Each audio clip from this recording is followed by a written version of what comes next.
बिस्मिल्लाहिर्रहमानिर्रहीम। अस्सलाम वालेकुम स्टूडेंट्स। तो आज की हमारी इस वीडियो का टॉपिक है सलाइवा। हमने स्टार्ट करना है जीआईटी की सिक्रीशंस को।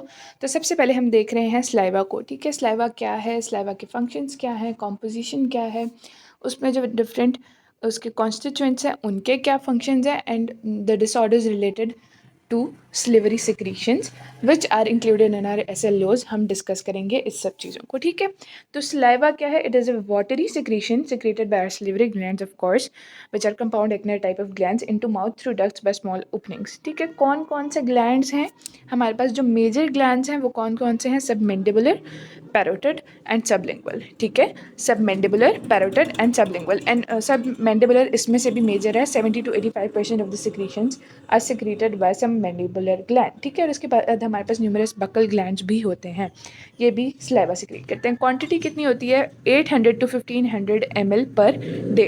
800 to 1500 ml per day. pH क्या है इसकी? 6.0 to 7.0 होती है, यानी हम कह सकते हैं कि या तो स्लाइटली एसिडिक होगी या फिर न्यूट्रल। कंपोजिशन पे आ जाते हैं कि किन किन चीज़ों से मिलकर हमारा सलाइवा बना हुआ है।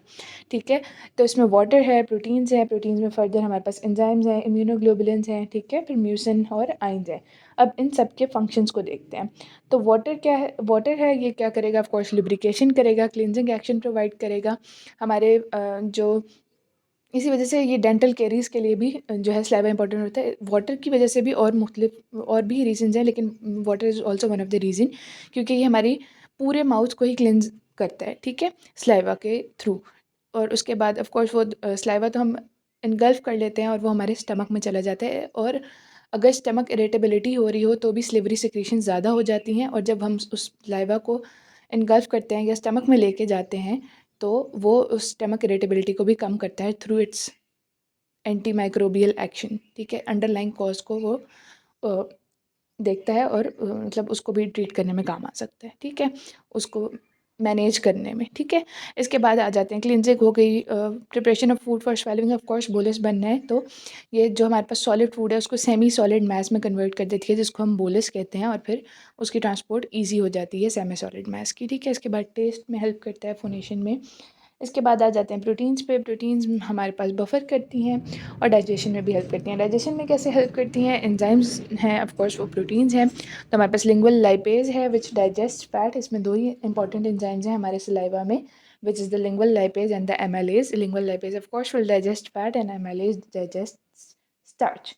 ठीक है, इम्यूनोग्लोबुलिन्स होते हैं हमारे पास। IgA टाइप हमें पता है सिक्रीशंस में ज़्यादा होती हैं, बाकी भी होती हैं, लेकिन IgA is the most important one. ठीक है, तो एंटी माइक्रोबियल एक्शन होता है इसका।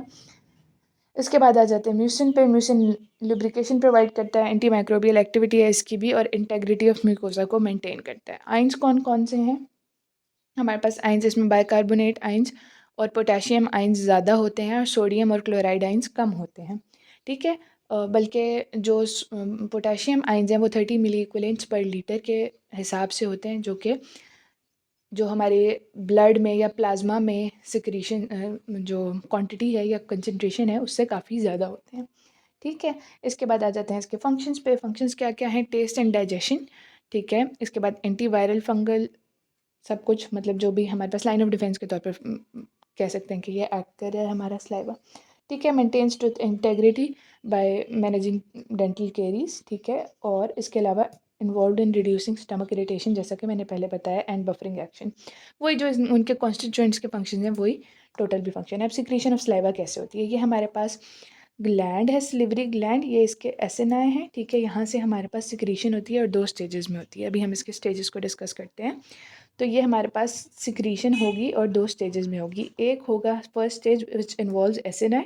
ठीक है, and the second stage which involves the salivary ducts, यानी बाकी जो डक्ट्स हैं उनको इन्वॉल्व करेगा। पहले एसिनस सिक्रीशन होगी और फिर वो डक्ट्स में जाएगी और वहाँ पे उसमें मॉडिफिकेशन होगी। किस तरह से होगी वो हम देख लेते हैं। Primary secretion by acini contains ptyalin and mucin and a solution of ions, जहाँ पे ESF की में जो मोलर कंसनट्रेशन ऑफ आइंस है उस वो जो सिक्रीशन हो रही है वो इक्वल होती है। लेकिन इसके बाद हमारे पास रिकंडीशनिंग होती है सलाइवा की, जिसकी वजह से आयनिक कंसनट्रेशंस चेंज हो जाती हैं। ठीक है,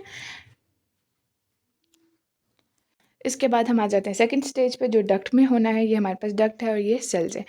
जो सेल्स हैं इनमें हमारे पास सोडियम जाएगा। ठीक है, through active reabsorption sodium move करेगा from the duct into the cells, from the duct into the cells move करता है सोडियम थ्रू एक्टिव रीअब्जॉर्प्शन, ठीक है। और उसी के ऑपोजिटली एक्टिवली सिक्रीट होता है पोटेशियम, ठीक है। लेकिन एज कम्पेयर टू सोडियम, जिसकी वजह से क्या होता है कि इन डक्ट्स में -70 मिली वोल्ट्स का इलेक्ट्रोनेगेटिविटी जनरेट हो जाती है, ठीक है। कितनी? -70 मिली वोल्ट्स की। और इस कंसंट्रेशन ग्रेडियंट की वजह से क्लोराइड आइंस वापस मूव करते हैं टूवर्ड्स द सेल्स, ठीक है। पहले क्या हुआ कि सोडियम जो है वो रीअब्जॉर्ब हुआ एक्टिवली और पोटेशियम भी सिक्रीट हुआ एक्टिवली, ठीक है।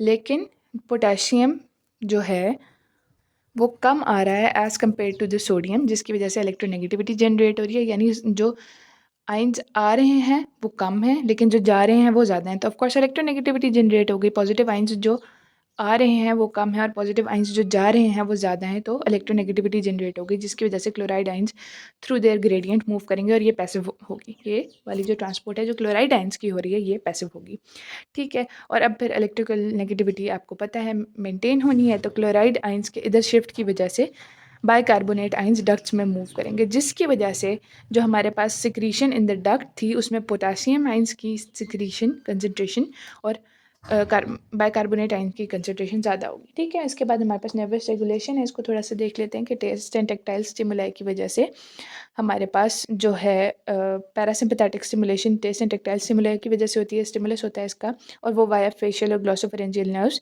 सेलिवेशन को इंक्रीज़ कर देती है, जबकि जो सिंपैथेटिक है वो डिक्रीज़ कर देती है, ठीक है। इसको इतना ज़्यादा करने की ज़रूरत नहीं है इन बायोकेमिस्ट्री। अब आ जाते हैं हम इसके रिलेटेड डिसऑर्डर यानी ज़ीरोसिटोमिया पे। अच्छा, अब ये डिसऑर्डर नहीं है, it's basically a clinical sign, ठीक है, जो हमें बताता है कि अंदर कोई मसला चल रहा है, ठीक है। इट्स ए क्लिनिकल साइन, ठीक है। तो ये किन किन वजह से हो सकता है? शोरग्रेन सिंड्रोम की वजह से हो सकता है। ड्राई माउथ बेसिकली क्या है? ज़ीरोसिटोमिया ड्राई माउथ है, ड्राइनेस ऑफ द माउथ है, ठीक है। दूसरा कीमोथेरेपी एंड रेडिएशंस की वजह से हो सकता है। मेडिकेशंस जिनमें इम्यूनोथेरेपी आ जाती है, अगर बंदा जो भी पेशेंट है वो इम्यूनो डेफिशिएंट है तो उसको ड्राई माउथ हो सकता है। HIV एड्स का पेशेंट है, अनकंट्रोल्ड डायबिटीज़ है, नर्व डैमेज है। इसके अलावा ये भी होता है स्मोकिंग, अल्कोहल और ड्रग अब्यूज़, इन वजह से भी ड्राई माउथ हो सकता है, ठीक है। तो अब हम इसको कंट्रोल कैसे करेंगे और हमें पता कैसे पहले चलेगा कि ये हो रहा है, ठीक है। पेशेंट आपके पास किस तरह से प्रेजेंट करेगा? पेशेंट प्रेजेंट करता है कुछ इस तरह की टंग जैसे कि शो की गई है जिसमें क्रैक्स आए हुए हैं, ठीक है। इसके अलावा माउथ अल्सर्स हो सकते हैं। अल्सर्स हमें पता है वूंड्स होते हैं, तो हमारी जो पेशेंट की टंग है उस पर वूंड्स हो सकते हैं। इसके अलावा अल्टर्ड डिमिनिश्ड टेस्ट और ओरल सोरनेस और बर्न्स भी होते हैं ज़ीरोसिटोमिया में। ट्रीटमेंट किस तरह से कर सकते हैं? ट्रीटमेंट, बेसिक ट्रीटमेंट ये है कि जो अंडरलाइंग कॉज है आप उसको ही ख़त्म करेंगे ऑफ कोर्स। अच्छा, ये जो शोग्रेन सिंड्रोम है इसमें हमारे पास बाकी सिक्रीशंस भी कम होती हैं, लैक्रिमल ग्लैंड की सिक्रीशन भी कम होती है और आगे भी हम पढ़ेंगे मज़ीद सिक्रीशंस में वो भी कम हो जाती हैं, ठीक है। तो अब हम क्या करेंगे? ये डिपेंड, ट्रीटमेंट किस तरह का देंगे ये डिपेंड करता है कि प्रॉब्लम क्या है। कीमोथेरेपी की वजह से है तो उसको एडजस्ट करेंगे, मेडिकेशंस है तो उसको या तो मेडिकेशंस को अल्टर करेंगे कि उस पेशेंट को सूट नहीं करे, या फिर उसकी डोजेज कम कर देंगे। अगर अल्कोहल स्मोकिंग का मसला है तो उनको कहेंगे कि इसको क्विट करने की कोशिश करें या एटलीस्ट रिड्यूस करने की कोशिश करें। अनकंट्रोल्ड डायबिटीज़ है तो ऑफकोर्स उसको देखेंगे।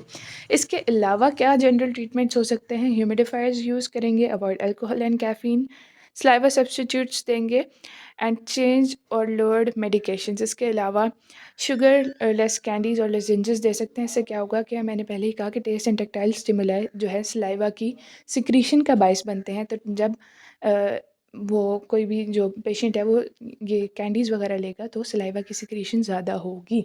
Okay, so that's all for today. I hope you find this video useful. Stay tuned and get subscribed to my channel. Furthermore, don't forget our Palestinian brothers and sisters in your prayers. Thank you.